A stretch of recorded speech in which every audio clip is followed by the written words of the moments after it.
তুমি কে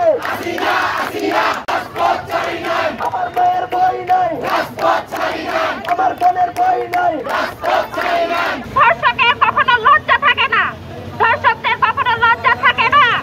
ধর্ষকদেরকে প্রকাশ্যে ফাঁসি দেওয়ার আমরা দাবি জানাই। আমাদের দেশের 64 জেলার মধ্যে অন্তত 8টি বিভাগে 8জন না হোক, আমি তো 1টি বিভাগে 1জনকে ধর্ষককে রাজপথে ফাঁসি দেই।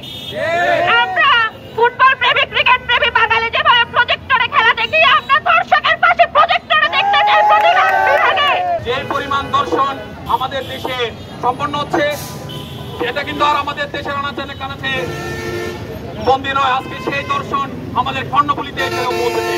এই সব কিছুর পেছনে আমি একটাই কথাই বলতে চাই, আমাদের প্রশাসনের ব্যর্থতা। যারা এখন প্রতিবাদে এসেছি তারা সব দোষীদার মা বোনের, হয়তো ভাই, হয়তো ছেলে, হয়তো বন্ধু।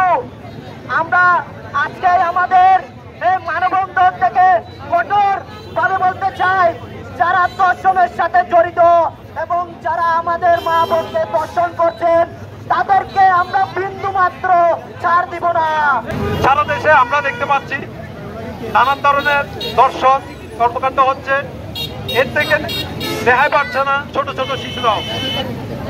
যে শিশু এখনো নারী হয়ে ওঠেনি তারাও এখনো দর্শনের শিকার হচ্ছে। এর কারণ কি? এর কারণ হচ্ছে সঠিক বিচার নেই, আইনের সঠিক প্রয়োগ নেই। আমি ইন্টারিম গভর্নমেন্টকে বলতে চাই, 180 দিন নয়, 90 দিন নয়, 30 দিনের মধ্যে এই দর্শনের বিচার কার্যকর বাস্তবায়ন করতে হবে।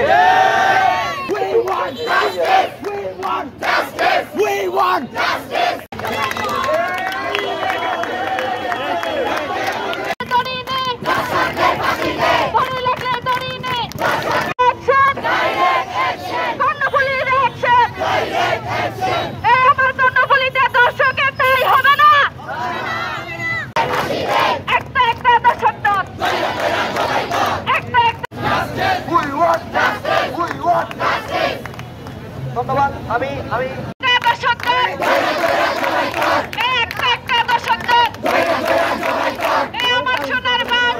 ফাঁসি চাই।